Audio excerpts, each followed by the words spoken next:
各位来宾，大家好。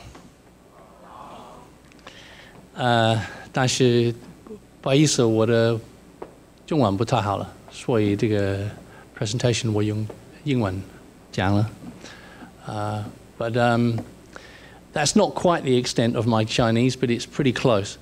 But maybe in the refreshment break we can have a chat and practice some more. So first of all, before we go any further, I'd like to thank some of the organizations who've made this possible. And of course, I have to start with our sponsors because they're financing this event, and that's what makes it possible for us all to be here.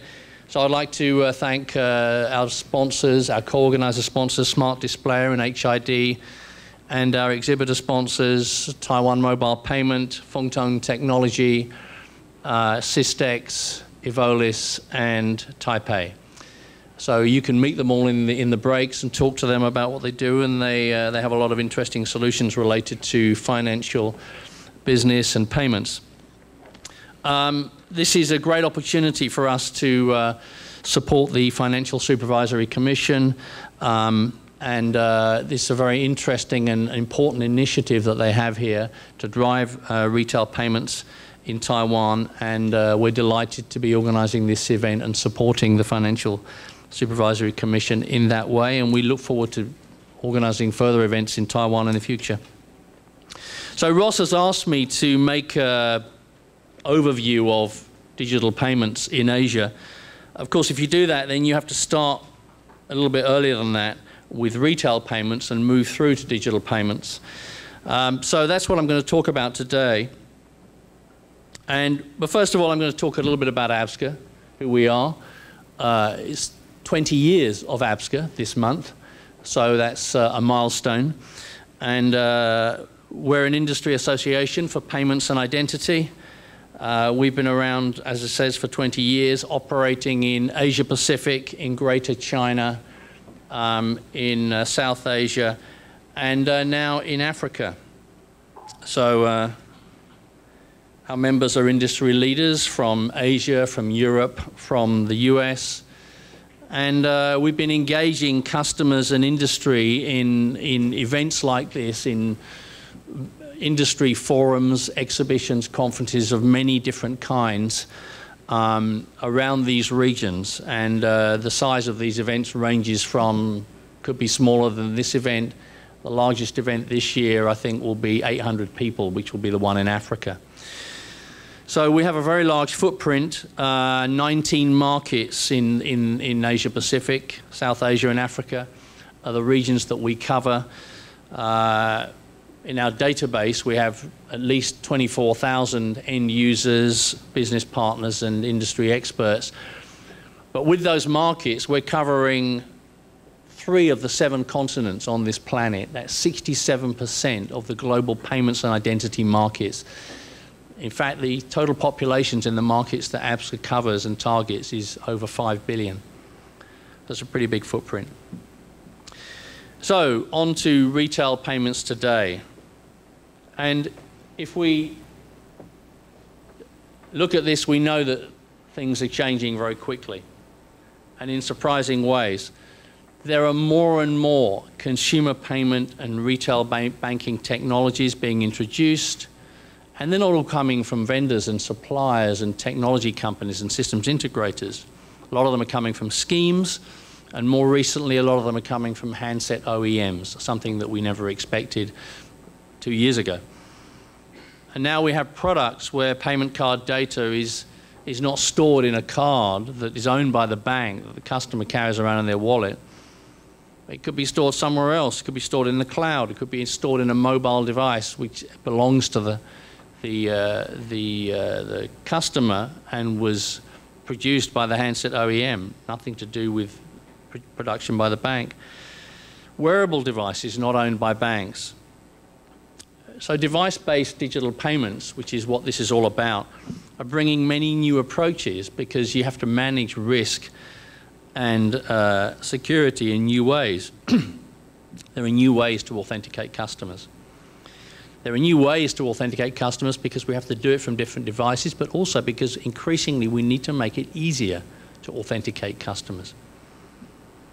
So we still have the same types of payments. We have open-loop contactless payments, closed-loop contactless payments. We also have transport ticketing, which increasingly is a target for the financial sector. We have mobile e-money. So we have wearables. We'll talk more about that later today. So we have digital payments appearing in all types of connected devices, in all types of operating systems, in apps. And these are coming, as I said earlier, from schemes, from banks, from non-banks, from payment service providers, from mobile OEMs. So things are very different than they were 15, 20 years ago. And I think the important thing is to try and understand how and why the payments business is changing. If you don't know why it's changing, it's hard to figure out what to do, how to develop new products for your customers. You need to know what's on the roadmap, what kind of technologies are on the roadmap, because there are so many technologies being thrown at the financial sector and at any organization that distributes payment products or applications to consumers. You have so many options. What is on the roadmap, and how is the roadmap changing, and what's driving those changes? Because if you know what's driving the changes, you can anticipate some of those changes that are coming up. So if you look back, not that far really, to EMV contactless payments, this is where some of the move to digital payments began. And contactless is very important. And in some markets, contactless payments are really starting to displace cash. But only in some markets. There's a lot of markets that still haven't had any major, significant penetration of contactless payments. And there are some markets in this region that tried contactless and failed and are now having a second attempt. So Malaysia is having a second attempt. Thailand is sort of having a second attempt. Taiwan was one of the most successful contactless markets in the beginning, 2006, 7, 8. I still think there's a long way to go, because if you think about it, actually everything will become contactless. So there's no reason to have cards that you have to insert into a terminal anymore. So it's not only contactless cards like the ones in the picture that will become contactless, but ATM cards will become contactless. It's not only terminals that the one you see in this photo will be contactless, ATMs will be contactless. Everything will be contactless. Okay, so we'd better get used to it. And the important thing here really is not actually the devices, it's the acceptance. It's the contactless acceptance that really is important. That's really what we need. And the other thing that's important is the behavior change, getting people to do things differently. Because that's one of the problems with having a lot of new and changing payment technologies. You have to get your customers to change as well.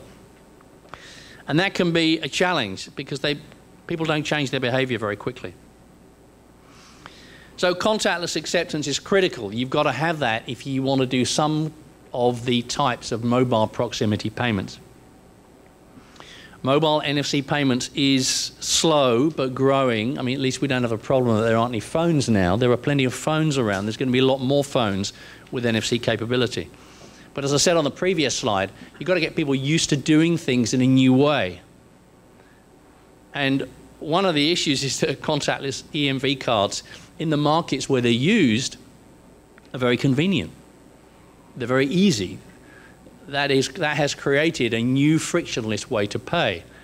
So if you're going to ask your customers to shift from using a contactless card to pay to using a contactless phone, you're going to need to offer them something extra. So, is it hard to get customers to pay with their smartphones? Well, it seems to be in the markets, most of the markets around the world anyway, outside of China. Most of the markets where you've got contactless adoption taking off, in some markets you've got significant contactless adoption. So in Australia you've got 70% of card transactions at the point of sale, payment card transactions now contactless. Okay, so what the Australian banks are finding and what Australian retailers are finding is that because customers love contactless so much, it's extremely convenient. It's a bit difficult to get them to shift to using their phone to make contactless NFC payments. because they're very happy using their cards. You can't get any quicker than using a card. Well, of course, except in China, where QR code payments rule. So I think everybody in this room knows about Alipay and WeChat Pay.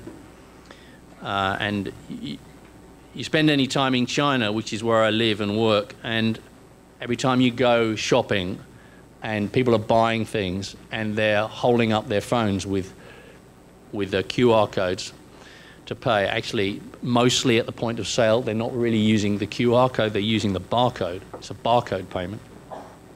How secure is that? I don't know. Actually, nobody knows. And there's no standard for this except what Alipay is doing and what WeChat Pay are doing, which are not the same.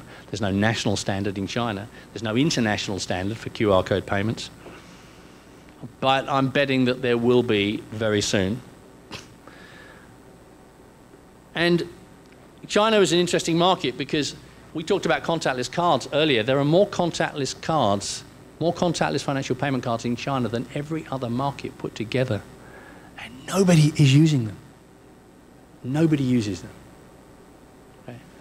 And so Alipay and WeChat Pay have almost, I would say, if the PBOC and UnionPay and the payment card stakeholders in China don't do something sooner or later, it will be the end of the payment card market in China. Now you could say, okay, a lot of these WeChat Pay and Alipay products are linked to cards. True, some customers link them to cards.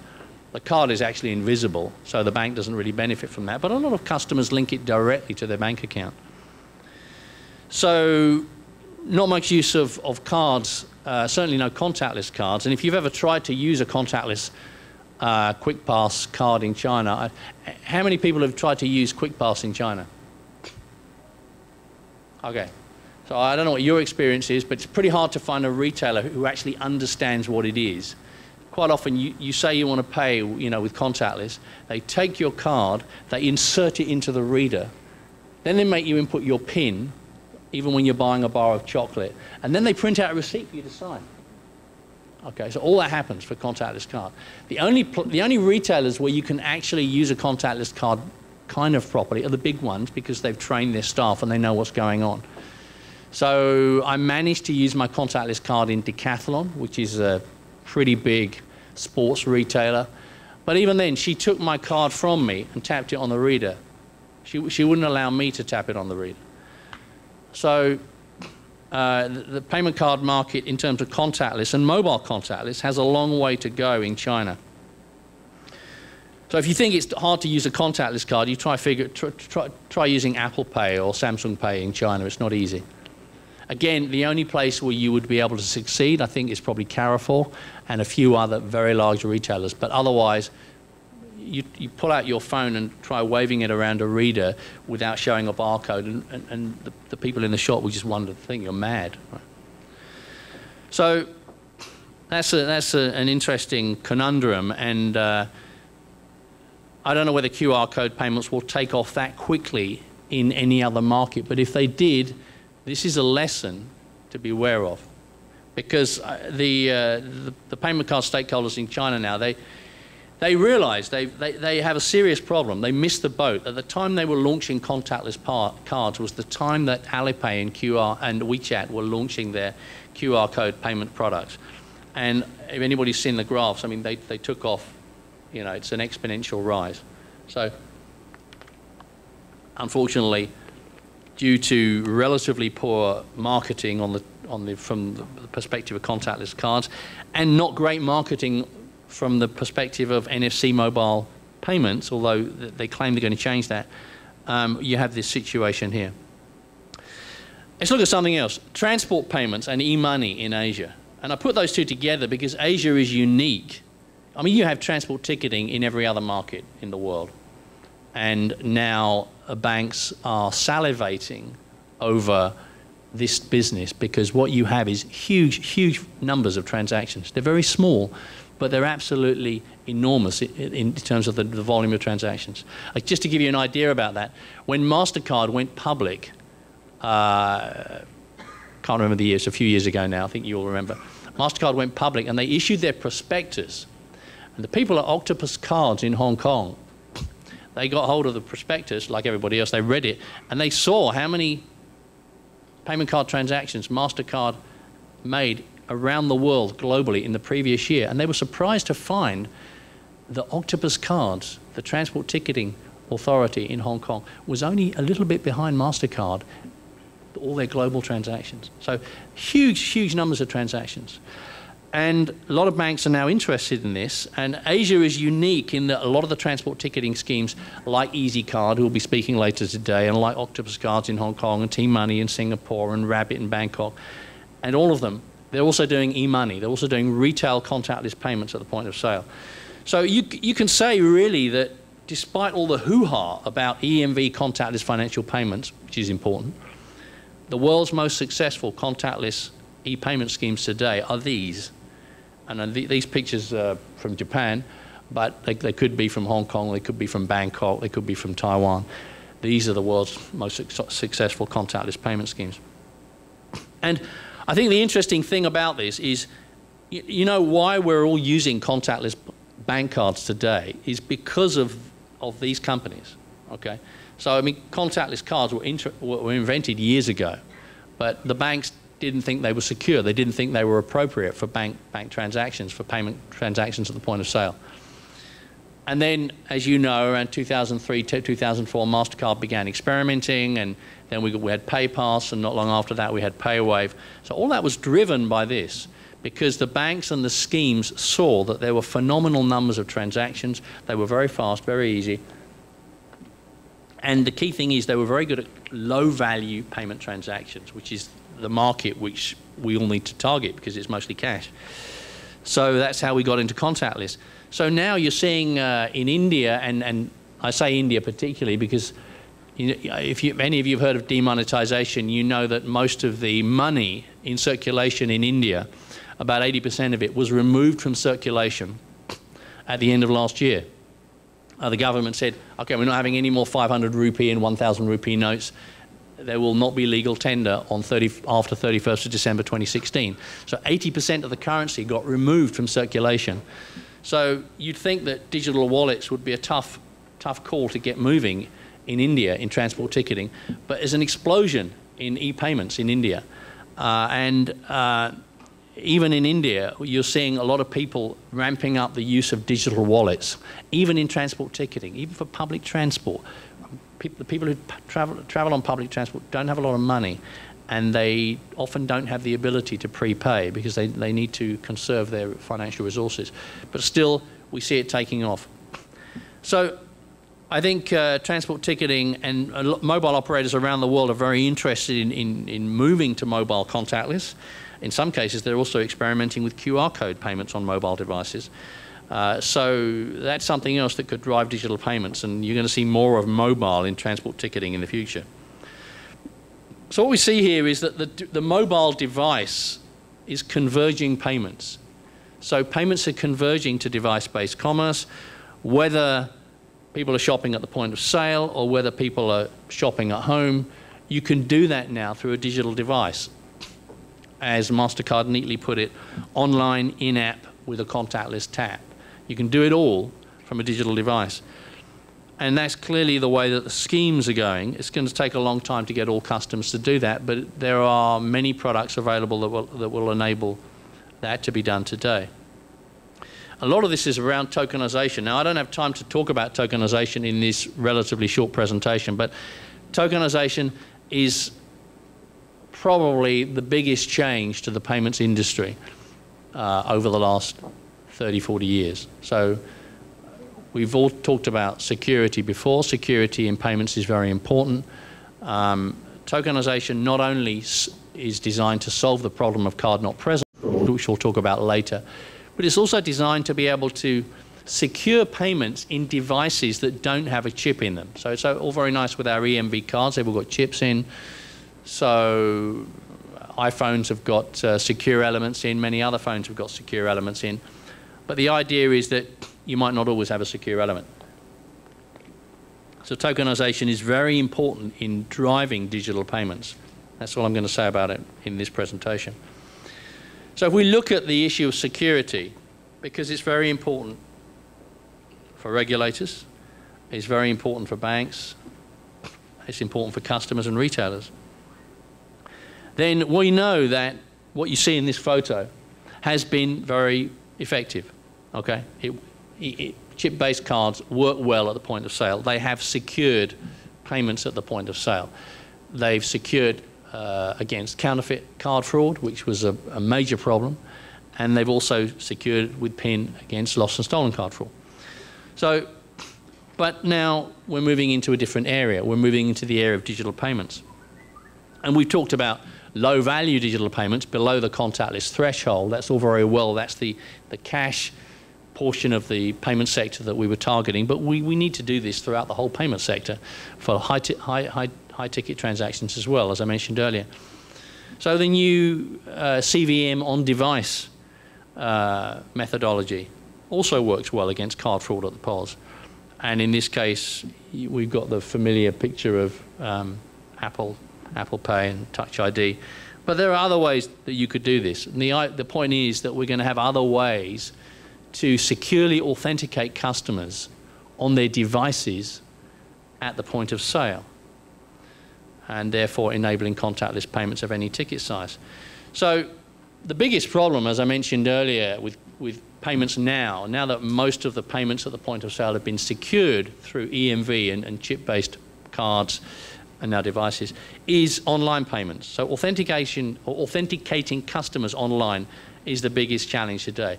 Card not present fraud is the bane of banks, of retailers, and of course of regulators. And we all know that when a country migrates to chip-based payments at the point of sale, there's usually a spike in card not present payments as the crooks go somewhere else to make their money. So this is something that needs to be addressed today, and that's something that tokenization will help address, and also 3D Secure 2.0 will address. So just at the end of last year, EMVCo, who have now taken over the management and the development of the 3D Secure protocol from the schemes, Visa and MasterCard, who created it. EMVCo has taken it over. They've drastically revised it. It's been revised specifically for digital payments, specifically for mobile payments, and not only for mobile payments in the typical scenario of using a browser, but in-app for every possible way that you can think of to pay. So, and they're working with the FIDO Alliance on that as well, and they plan to use biometrics. And as I mentioned at the beginning of my presentation, it's not only that we need to secure authentication, because that's obviously a given, but the other thing is that we need to make it less intrusive. So if payments are to expand, if we want customers to be able to pay more easily and pay more frequently using electronic payments, it has to be easy. Everything on the internet is easy, so we can't be making it more difficult for them. So payments authentication has to be less intrusive, and this is why we increasingly see in some cases that there is no visible authentication. Okay, so the banks are willing to adjust their risk management to take account of for lower value transactions that if they know the customer, they think they know where they're paying, what they're buying, then there's no authentication there. And increasingly the use of data is going to enable more secure authentication and less intrusive authentication. And that's another benefit of digital payments, because if people are paying through a digital device, then there's information trails that you can get hold of that can help banks manage their risk more effectively. So here's another way to manage payments online, coming soon to a phone near you. This is MasterCard's identity check. So using a selfie to authenticate yourself in a payment. But actually, you could use it online. In fact, you could use it at the POS. And so the question comes, again, what are we converging? We're not only converging all payments to digital devices, but we're actually also converging card-present and card-not-present transactions. In fact, in the future, it's going to be difficult to tell the difference between card-present and card-not-present transactions. And regulators and schemes and banks are going to need to think about that with the charges, the merchant service charges, that they allocate for different types of payments. Maybe there should be a new type of merchant service charge for something that's something between card present and card not present transactions. So digital payments with connected devices. This is what we're talking about here, and the idea is with digital payments, and particularly with tokenization, that we can build payments into anything, into an operating system, into an app, into a service, into anything that's connected. So we get the Internet of Payment Things as well as the Internet of Things. And so this is what this whole event is about today and tomorrow. And there are many different types of devices that you could have. Here's a slightly larger connected device. I don't know whether you can see that, but that's the screen in a car, which has just made a payment. And if you can read that, it says pump is ready to begin refueling. I mean, obviously in a car you'd be buying petrol, you'd probably be buying a parking space. But I probably could have used another photo where, and there are some, I think Visa has a couple of videos of this.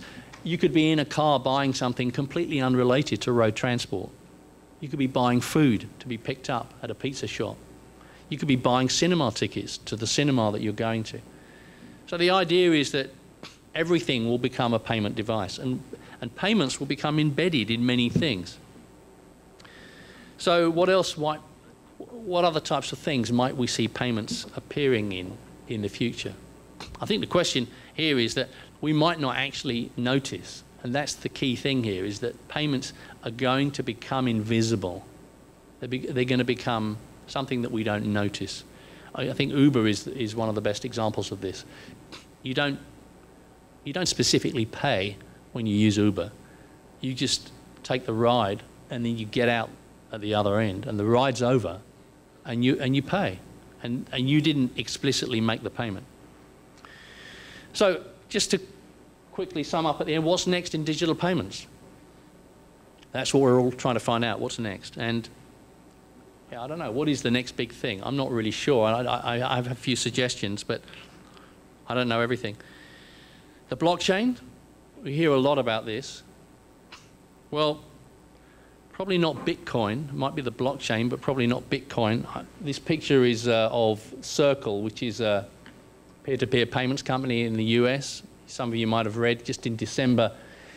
Actually, they kind of, when they first launched, one of the key things that they offered was the ability to buy and sell Bitcoin.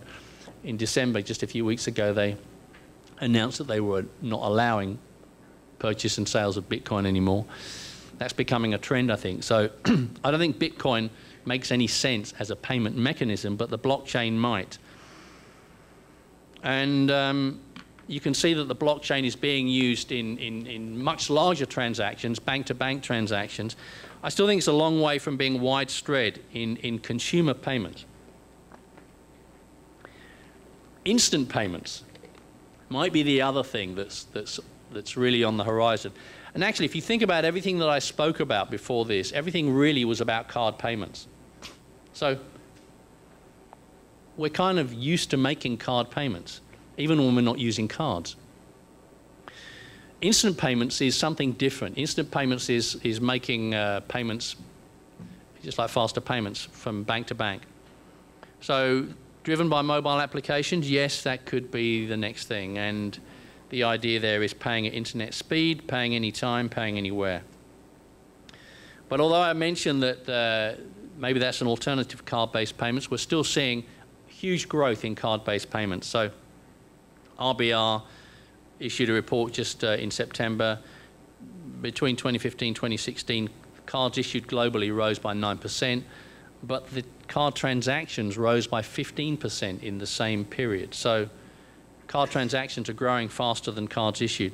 Maybe that's because we're seeing a lot of card-based transactions in phones now. I don't think it's making a difference yet. But so questions, we don't have time for any questions now, and probably I don't know the answers any more than you do. So thank you very much, ladies and gentlemen.